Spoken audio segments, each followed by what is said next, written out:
Hello lovely people, how are you all doing today? I hope you're well, I hope you're warm enough. Temperature has been dropping a bit. It's actually not, where I am, it's not so much that it's cold as that it's just been so wet. And that kind of dampness, I don't know, it sort of makes it feel colder, but I'm fine. I've got my lovely fingerless mitts from Rinske. These are one of my absolute most treasured possessions. I mean, you know, I'm not into stuff and, you know, possessions per se, but the few things I have are meaningful, and some of them are extra special. They're just gorgeous. Look, with that's love and a mist and carrots and sunflowers, and I love, see where the carrots are as you turn around onto the thumbs, the little skinny carrots. Oh, it's so cute. So I've had these out because there've been a couple of times sort of quite late in the evening when I think, oh, just that chill, I can't get rid of it. Pop these on as I'm doing something, and it's just enough to be like, oh, okay. Despite the fact that my fingers are sticking out, it's just enough to keep them warm enough to work. So, there to hand. I just had them in my lap in case I get chilly this morning, but I'm actually not too bad. I've got my little blankie on my knees, but I don't have a cardi on. Got a vest under this. Anyway, so, gosh, things have been really busy recently. It's always busy. I think it's that thing is, as the garden has tailed off the amount of work it needs, I'm now sort of like playing loads of catch up, getting loads of stuff done. And yeah, I just feel, just this afternoon, it's not quite afternoon, it's nearly afternoon, I suddenly ran out of steam. I thought I need to just have a little sit down. So I thought, while I have a sit down, I'll have a catch up with you. So we'll have a catch up, might be a long one. Okay, so first things first, public health announcement. Public health. I recently, it kind of ties into what the main thing I want to talk about, which is as a result, I have recently had one of my every 3-year appointments. I had my cervical screening. Now, please don't everybody get squeamish and turn off because it's important stuff, and I'm going to talk about it for a minute. Dear old, good old NHS. Oh, they are fantastic. So, every 3 years in the UK, women are offered free cervical screening. Although she's just told me now, at my age, it will now go to 5 yearly. And then it stops completely when I get to 65. I guess they figure that the older we get, the less we are getting, as it were. Anyway, so I always go for my screenings, always have done. But I was on the way down there, I took the bus, and the bus home is what happened next. Anyway, I was kind of thinking about it on my way there, thinking, you know, how great that we have these screening services. I hope everyone takes it up. And I was remembering back to when I was a nurse still, and you know, you'd think nurses would know better. But I had a younger colleague, I think she was at the time 25, 26, mid-20s. And she'd never taken up her offer of cervical screening. And at that time, she wasn't married, and she'd had a number of partners. I don't mean that in any judgmental way, just the fact that she was sexually active, let's just say that, but she'd never had a screening. She said because she would be mortified to have it. She just couldn't bear the embarrassment. You know, and we chatted and chatted. I couldn't change her mind. But it is something I wanted to say today is, you know, there are some things, and I think as we get older, more things start to drop off. More things start to, you know, our bodies do degenerate as we get older. Of course they do. It's like, you know, anything. You wouldn't expect a 50-year-old car to be running the same as it was when it came out of the garage 50 years ago. So I think we do need to keep a closer eye on our bodies and our health. And I'm a firm believer that, we should be in charge of our health. What I mean by that is it's up to us to make sure things are running smoothly and to get things checked up if they're a bit wonky. We shouldn't just rely on the NHS. We shouldn't just kind of ignore things and then expect miracles later on. Anyway, so yeah, if you are offered screening for anything, take it up. And as far as the embarrassment goes, I get it. I do get it. But, I mean, we've all heard that adage, doctors, nurses, they've seen everything. They really have seen everything. But never mind that. They're not interested in your body in that way. They're not going to look at you and judge you. There's no... All they're interested in is getting to that part of the body from which they need to take a few cells. So in my case, my cervix. So, it's in an intimate place. Of course it is. But the nurse taking that sample, her mind is completely on getting in there, getting the cells and getting that sample taken care of and making sure it's, in the tube properly and labelled properly. Her mind is already on making her paperwork correct, accurate and getting it sent to the lab. She is not looking at me, if that makes sense. So I want to say don't be embarrassed, but of course you're going to feel embarrassed. But just bear in mind that this is something that these healthcare professionals, they're doing over and over and over again. They've done gazillions of them. They just want you in, procedure, out again, so they can get on to the next person. And also bear in mind, they know that probably the majority of their clients that day are going to be feeling nervous, embarrassed, etc., etc. So they will work their hardest to, put you at ease. It's so quick, it's completely painless. There's a mild sensation, a mild kind of, I can feel something's happening. But it's like, if you have, say, your gum anaesthetised, so you can have like a root filling or something. And then later on, and you sort of, if you poke your cheek, you can sort of feel it, but there's no how to describe it.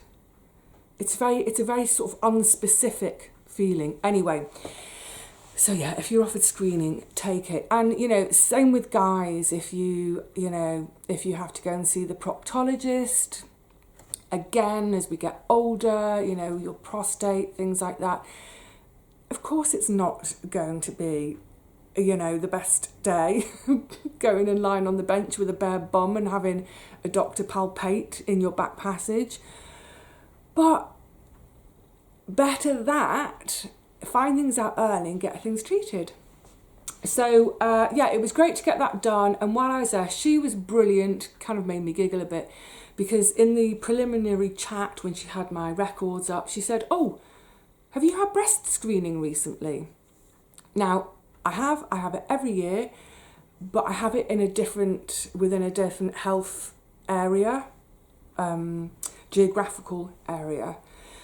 So I'm part of a family history breast clinic because we have breast cancer in my family, and they're great. I can see them at least once a year. They have a fast track service so that if ever I discern that something has changed, I don't have to have that worry of trying to get an appointment with my GP. I call them, I'm in straight away.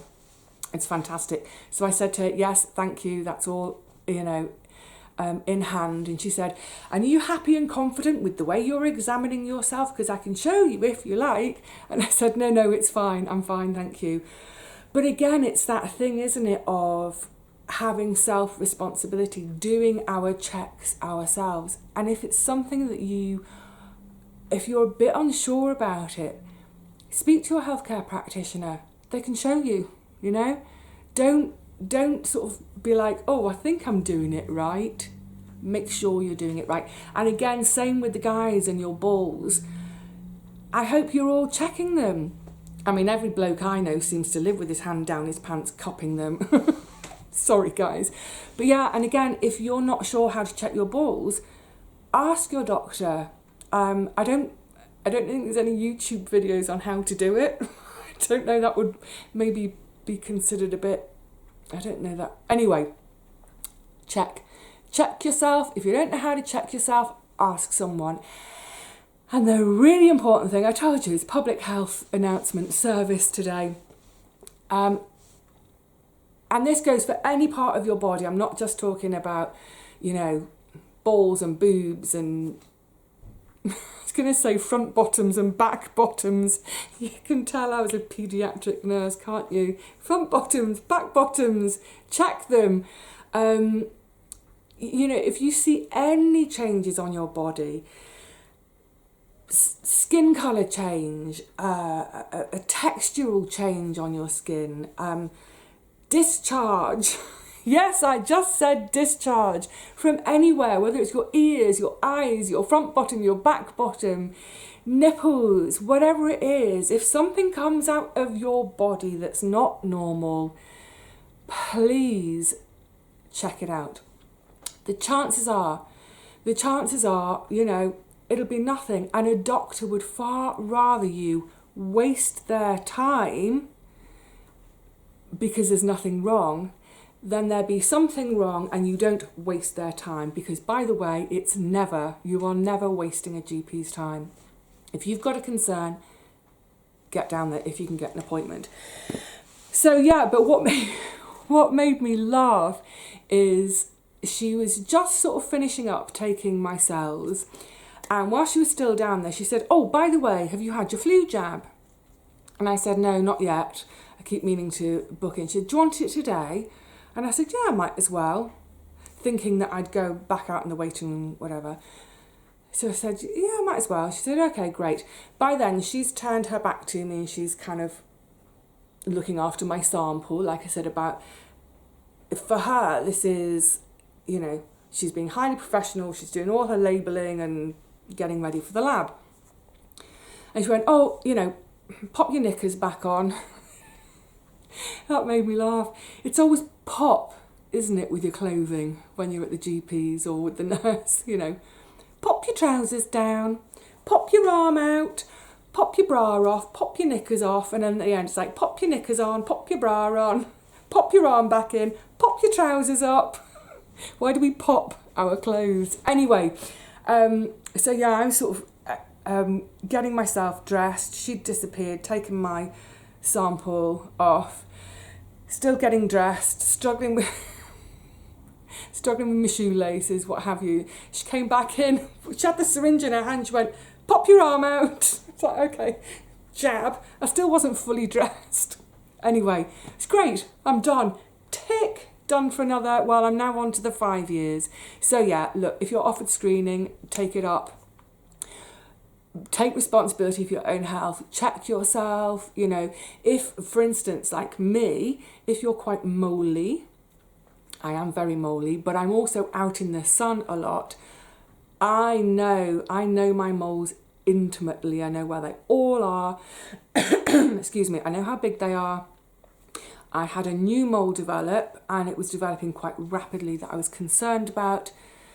Went to the doctor, and pretty quickly, I'd say it must have been within a fortnight, seen by a dermatologist, a skin, sort of mole skin cancer specialist, and was reassured, no, it's completely benign, it's fine. So yeah, take your own responsibility. Now, I then was taking the bus home. I think I've mentioned before, but in my area, well, in London, if you take a second, even a third bus ride within 1 hour, you're only charged for that first one. It's a great idea because quite often in London, to get somewhere, you might have to take 2 or 3 different buses. So long as it's all done within the hour, you're only charged once. So I was coming home, and the plan was get off a stop. Is it 1 or 2 stops early? Doesn't matter. Get off a stop early and go via the allotment. So I'd gone to the surgery with my granny trolley because I was going to fill it up with squash probably, my backpack, had my camera and everything with me. So the idea was go to the allotment, pick up some more of my harvest to bring home, and whilst I was there, film the November tour. However, got off the bus. Actually, I'd noticed it when I was waiting for the bus. It was really, really windy. Wasn't cold, wasn't raining, but it was really, really windy. Anyway, so I got off the bus, start walking towards the allotment. I thought, this is ridiculous. It's so windy. Even in the 10-minute bus ride, it was even windier, it seemed. So I'd only walked about 10 metres down a side road. I thought, this is pointless. We're not going to be able to hear anything. I'll have to do it another day. So I was at the bottom of our high street. I started walking up the road to come home. And I was like, oh, that's annoying. What shall I do instead today? Because I hate wasting time, you know. I like to be productive. I need to be productive each day. So... So I've got a bit of a frog in my throat today. Nothing untoward, I'm sure. Coming up the hill thinking, well, what shall I do today?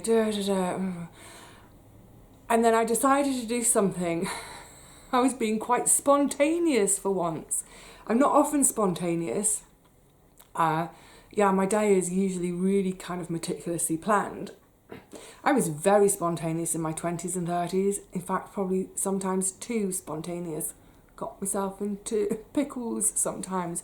But anyway, spur of the moment, and I thought, I've only just got off the bus. If I jump back on another bus, it won't cost me. I'm going to go to the next village over. Okay, so I've mentioned this idea of villages before, and someone said to me, oh, you've got no idea what a village is. Well, you know what? Actually, London is a series of villages. It's just that as they've spread, you know, the fields disappeared and then one village merged into the next.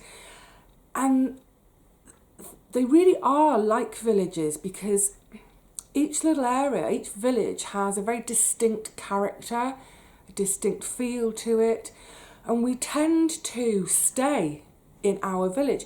We might go up into London, into town, into the central part of London for, you know, a special meet-up with friends. If we all live in different parts of London, we might all meet in the centre of town or, you know, for a particular shop or whatever it is. But generally, folk in London stay in their village.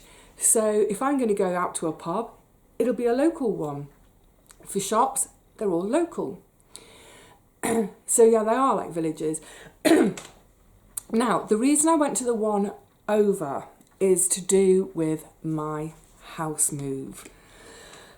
I know it seems like I've been going on about this for ages and not doing anything about it, but I've said all along that it wouldn't be until spring next year, partly because there's the lease issue, still waiting to hear back. Although in fairness, Land Registry did say it would be January 2023 at the earliest. So it's going to be next spring, really, at the earliest. And that's, you know, it's fine. That gives me time to do things that I want to do in the flat, a bit of tartification, a few repairs, what have you. So I haven't been house hunting. My sister, bless her, I can tell it's a rainy day at my sister's because suddenly I'll get a plethora of different properties. She keeps searching all around the country. She's loving doing the searches. But I did say to her, I said, right, we have to stop this because there was one property in particular in Newton Abbot, which is down in Devon, which I thought, oh my goodness, that's gorgeous. But of course I wasn't in a position to buy it. And I can't stop thinking about that one particular property, and I don't want to have those kind of regrets. So I'm not going to start looking properly until I'm actually in a position to say, right, I could literally do it tomorrow. However, I can't help but I have a sort of a quick look in the estate agents up and down my high street because there's quite a few. There's probably about 6 or 7. And I sort of have a look. It's more about gauging prices. And it's looking increasingly likely. I don't know whether I'm going to be able to stay in this area, and that breaks my heart. I'm desperate to stay in this area. Everything I love is here. Apart from my sister, she's up there. But, you know, my friends, community. Anyway, it looks like this next village over is a bit cheaper. You know, it may be 25 to 50,000 pounds less for a similar property, and so that puts it more into my price range. It's still at the top of my price range, but it looks possible. So yeah, like I say, this hasn't been any concerted effort at house hunting, so I don't need advice about house hunting. I've done it before, I'll do it again. Once those wheels are in motion, yes, of course, I'll be talking to every estate agent in the area, giving them the heads up of exactly what I want, what I'm after. My boiler guy the other day, because I had my boiler service done, and he's great. I've known him for 18 years. He's been seeing to me for 18 years. He's brilliant. And he's a local guy. He's supposed to have retired. He's hanging on a little bit longer. And I said, great, because when I move, you need to be my boiler installer at my new property. Anyway, he also mentioned someone he knows who's not an estate agent like a bricks and mortar, but does that kind of work. So brilliant, I'll get in touch with him when the time comes. So I will do all of that stuff, but further down the line. Anyway, back to this other village. So back to that day, I got off the bus and then back on the bus. I thought, you know what, I'm going to go over there on the bus and have a mooch. Because it's been a while since I've been over there. I do know the area, of course I do. I mean, it's just there.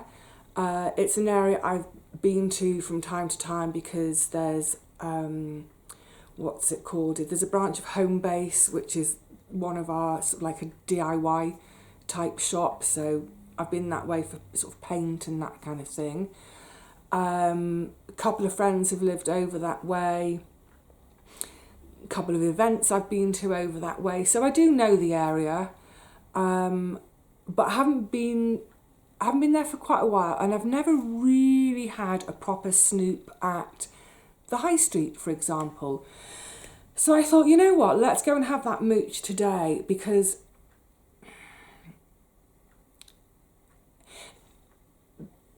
although I think I know the area, I don't really know it. And if this is going to be somewhere that I move to, is it somewhere that I want to move to? So I think the point I'm trying to make is, if I have to leave this area, then it could be literally anywhere that I go. The thing about going over there that would be great is I'd still be really close to this community that I'm in at the moment, that I love. You know, just hop on a bus and I'm back here. And it's that thing, isn't it? Like, for instance, in the summer when my sister and I went to collect Auntie Teapot, one of our days we were in Whitstable, which is just lovely. It's a gorgeous little seaside town. But the thing is, I've only ever visited Whitstable in high summer. And for me, everywhere is gorgeous when it's the summer, because I'm a summer girl, you know, it's gorgeous. But of course, in the summer, all the businesses are flourishing because of all the tourists. What does somewhere look like in winter? Or out of season? Because most of the year we're out of season. And likewise with that neighbourhood, what's it like in the winter? Because on that day, it was, like I said, it was blowing an absolute hoolie, which is why I didn't go and do filming. And then it started spitting with rain. It was a really grey, kind of miserable day. So I think if you go to an area, especially these kind of, you know, like, everyone wants to move to Devon, not everyone. So many people want to move to Devon and Cornwall because they've had a holiday there every year for the last 20 years. They love it. But what's it like out of season? So, you know, when my grandparents lived in their last years, they'd moved to Swanage, the town on the sea, as opposed to the village that's up on the downs, the quarrying village. I know full well that Swanage, it's almost like two different towns. There's the is the high season town and there's the out of season town. But actually, I love both. So yeah, I think it's one of those things, isn't it? If you're moving, the area that you've been dreaming of, that lovely sort of town that's semi-rural, semi-seaside that you visited every summer, visit it in winter when half the businesses are shut, you know, loads of the eateries will be shut because there aren't the tourists around. It's a completely different story. So yeah, that's what I wanted to do with this other place, is visit it on a really horrible day and see if I think, yeah, I could live here. And as it is, I think, yeah, I could probably live on the wrong side of the tracks. Any of my neighbours from the village will think I'm on the wrong side of the tracks. But interestingly, so I had a really good mooch on the high street. What have they got? Okay, so I've got a list of needs. Post office, check. I'd miss my post office so much. It's a really small one. Is there a chemist? Because I now have prescription meds, although hopefully that will stop in the new year. But is there a chemist? Check. And then outside of that, are there bookshops? Are there, you know, good moochy shops for me? Well, I went in a couple charity shops. I couldn't believe their prices. It's sky high. And I picked up a few things thinking, oh, this would be great. So £5? Are you kidding? £5 for that? New, it was £7. What are you talking about? So yeah, that was a bit of a put off. And then otherwise, it's really, what else? They had a Poundland. I'm not into Poundland. But otherwise, it was a lot of cafes and lots of takeaway food places. Loads and loads of food places. As in, like, food that's been prepared already, either for takeaway or cafe, bistro, restaurant type of thing, as opposed to food shops where I can buy stuff that I then cook. So, yeah, it's not... If I didn't live here, if I didn't know this area as a whole and just went there to think, is this somewhere I'd want to live? I'd probably say no.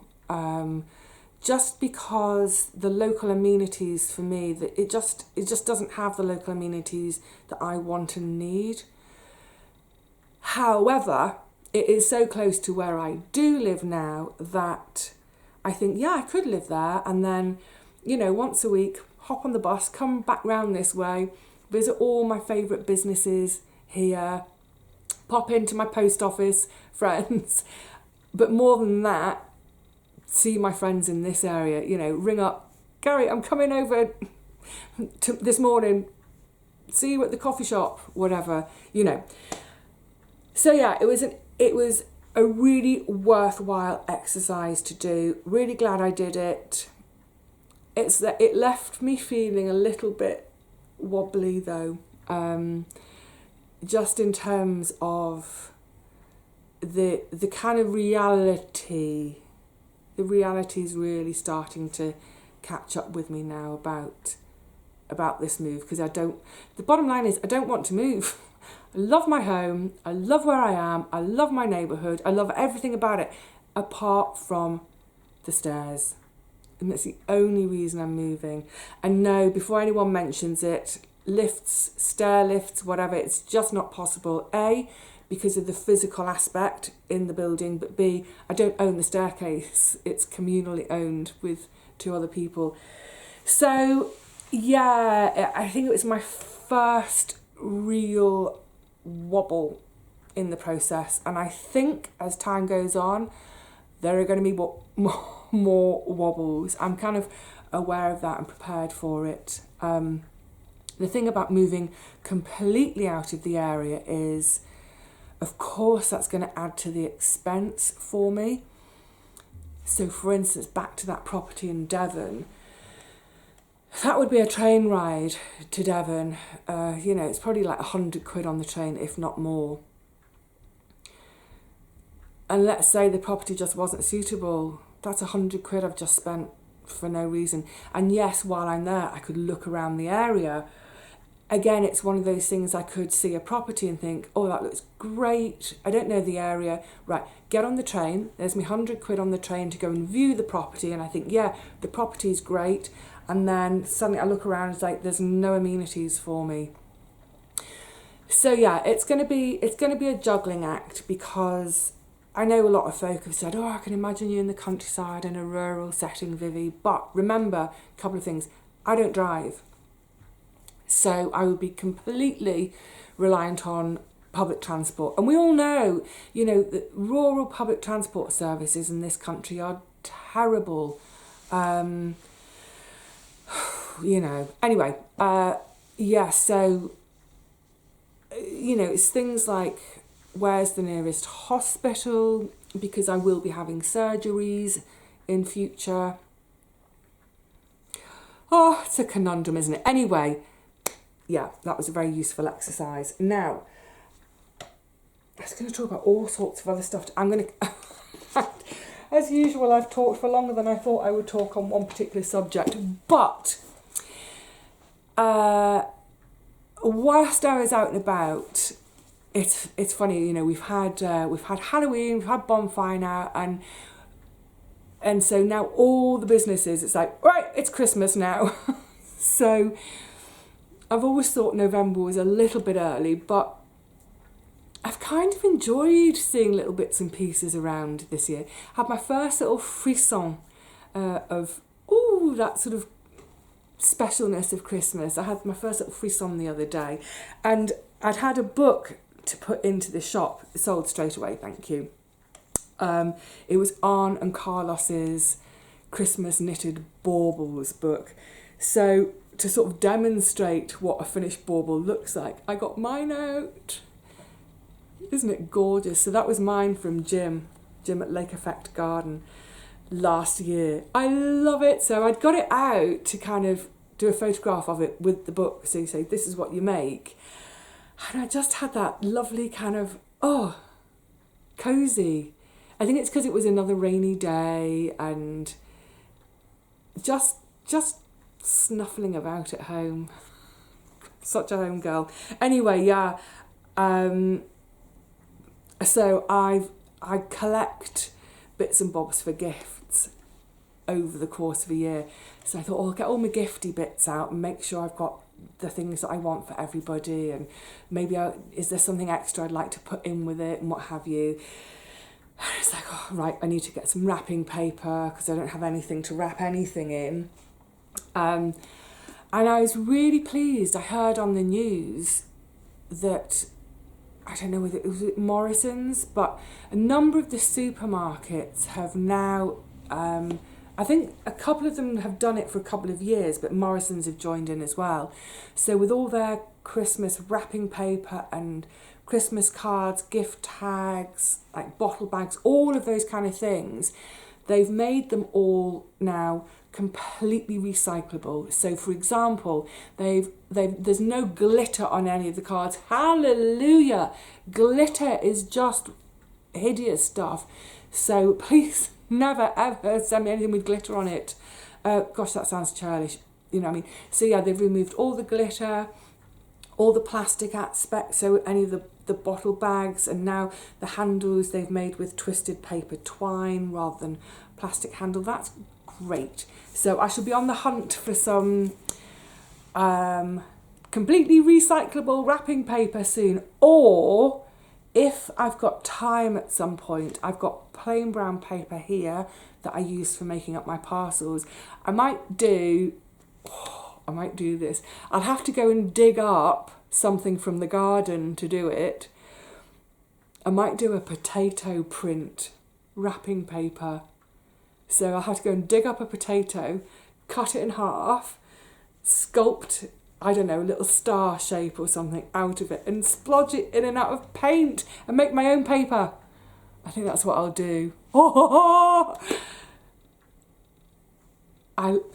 Potato printing. What is it about potato printing? It's so satisfying, isn't it? Can't wait.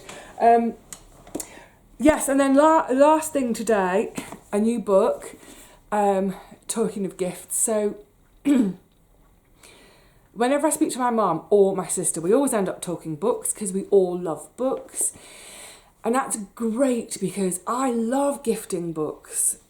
For me, when I gift a book, it's really kind of from the heart. So anyone who's ever had a book from me, you'll know it's really from my heart. Likewise, I love receiving books. Now, with my sister, it's kind of, excuse me, with my sister, it's easier because we have some similar tastes, we have a bit of overlap, but also I kind of know her better, you know, so I've got a really, really lovely book for her for Christmas. I want her to give it to me after she's read it. One of the books I'm currently reading, she said, oh, that sounds great, so I'll post that to her anyway, way before Christmas. My mum's a bit harder though, because our reading tastes are completely different. So, first things first, I read mostly non-fiction. My mum always reads, oh, not always, mostly reads fiction. She loves historical fiction, so actually I got her onto some non-fiction in the form of Alison Weir, who's written about that period, sort of the Plantagenets, Tudors, Elizabethans, excuse me, sorry. I think Alison Weir, she's probably like 7 or 8 books she's written, non-fiction. Is it Alison Weir? I think it's Alison Weir. You know, The Princes in the Tower, Eleanor of Aquitaine. But otherwise, my mum generally reads fiction, and she likes, so she'd given me an author to look out for Christmas. And I said to her the other day, because I rang her back after we'd had the conversation, she mentioned this author to me. I'm going to look out for him for Christmas. And then I rang her back a few days later because of this. And she said she'd been buying a load of books for herself and they had an offer on, so she was able to pick up this one for me, which she'd been telling me about in the phone call. And I said to her, Mum, stop buying books. You are not allowed to buy any more books before Christmas because I'm looking out for things for you. Anyway, in that first conversation, she'd mentioned this book. I think there's 2 by the author. And I was slightly being polite on the phone. She was mentioning it and I was thinking, oh, I'd never read that. And I said, oh, that sounds lovely. You know, I was just being polite and encouraging to my mum. Anyway, she went online, she bought a load for herself, and there was an offer of buy 4 books and you get 1 free. So she got this one free and she sent it to me, which is really kind of her. But it's not my kind of thing. I was really glad she mentioned this one particular author. It's a detective author. What's the name of him? William Shaw. And she's given me the title of the 2 she's read already. So I've got that written on a piece of paper in my wallet. So as I'm out and about, I can look. I know what she's got already, so I don't double up. But anyway, much digressing. This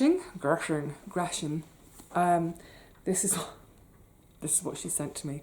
It's called The Cornish Cream Tea Boss by Cressida McLaughlin. And the premise is, I think, it's some lass, I think she's been living and working in London. She decides to jack it all in. She buys a beat up old bus. She takes it to Cornwall to set up a cream tea business out of her bus. But of course, up the hill in the big house lives the posh man, and he's got a tea rooms at the posh house or something along those lines. And it's like, oh, so they're obviously not going to get on, are they? And then, oh, obviously they're going to get on. Obviously they're getting snogging, aren't they? So, yeah, chick lit. Oh, she also wrote something called The Canal Boat Cafe. So she obviously likes writing about people who start cafes. So, look, it's just not my kind of book. Thanks, Mom. Thanks for sending me a book in my no book buying year. I will read it. I will read it with an open mind. I've just said all of that stuff about it that I don't like, so it's not an open mind, is it? But look, I rang her to thank her, and I said, Mom, it's chick lit. And she said, yeah, never mind that. It's all the Cornwall. She said, and as I was reading it, it's all the parts of Cornwall I know and I love and I remember. So the open mind bit is, I think I'll enjoy it for the sort of the setting, the Cornwall setting. As far as a love story goes, I could do without. It's like, in life, there's no happy endings, are there? I'm far too beautiful to be so cynical, aren't I? Anyway, I'll have a read. Like I said to my mum, it's probably one of those kind of rainy afternoon, chilly, all the jobs have been done. That's never true, but all the jobs for that day have been done. Curl up on the sofa, a lovely big bowl of steaming hot chocolate, cosy book, quick read, lovely. So, you know what? Having said that, maybe I will enjoy it. I open my mind. I'll let you know. I'm sure tons of you have read it. Maybe you haven't, I don't know. I bet there'll be a load of you who get in touch to say, Vivi, it's a great book, you'll love it. So, yeah, that's on the reading list. But I think, actually, I've nattered on for long enough. There was other stuff I wanted to talk about. Oh, just really quickly before I go. We've had the World Gymnastics Championships. We've been hosting here in the UK, in Liverpool. Oh, my goodness. Okay, I'm talking about sport, but I'm not really talking about sport. Absolutely fantastic event. Team GB did amazingly, sort of set a few records in terms of getting medals where we've never had medals before, but never mind that. The whole thing was just a beautiful celebration of trying, of what the human body can do. We're back to health. Let's finish on health. What the human body can do when we look after it and when we push it to see what it can do. But what I particularly loved it was about the 4th or 5th day of competition. It was the men's team event. There are 6 pieces of apparatus. So after the 3rd piece of apparatus, in other words, halfway round, Team GB were in last place. We'd had a couple of absolute stinkers, but they didn't give up. They didn't give up. They kept going, and we ended up with a bronze medal. It was an amazing comeback from last to 3rd. It was absolutely amazing. And it's that sort of stuff. So witnessing that kind of thing that just inspires me every day, pretty much every day. It's that thing when we hit obstacles, when things don't go right, is to come back to a place in ourselves of trust ourselves. For them, it's a case of trust the training. You've done the training. You know you can do that routine. Trust yourself. Stay with it. You'll be fine. And yeah, it's an attitude I carry with me all the time, so that, in stinker years in the garden like this year, when it just felt like it was continually something else was going wrong or another obstacle, is to come back to that place in myself of trust, of trusting that I know I've got the work ethic, I know I've got the work ethic to keep at it, to not give up, but also I know that I'm capable of working harder and longer hours if that's what it's going to take. I trust myself, I trust my little garden, that it will give me something. Just keep going. So yeah, I absolutely adored the whole of the gymnastics. Very distracting. Couldn't take my eyes away. I was processing lavender throughout a lot of it. I was trying to, actually I need to do a really good hoover of the sofa itself, not just the floor, because there's lavender everywhere because it was flying, because I was getting excited. Brilliant. Enjoy life whenever you can. Yeah. So on that note, enjoy life note, I'm going to bid you all a very fond farewell for now. What have we got coming up? Oh, let's get into the kitchen. Yeah, let's get into the kitchen. Let's do some cooking in the next one, or the one after. We'll see how it goes. At the moment, I can't get to the garden. There are some jobs to do, but it's chucking down. I ain't doing it in the chucking rain. So yeah, hopefully either in the garden or probably in the kitchen. Can't wait. Until then, please look after yourselves. Check yourselves. Check each other. Love one another. Be kind. Cheerio.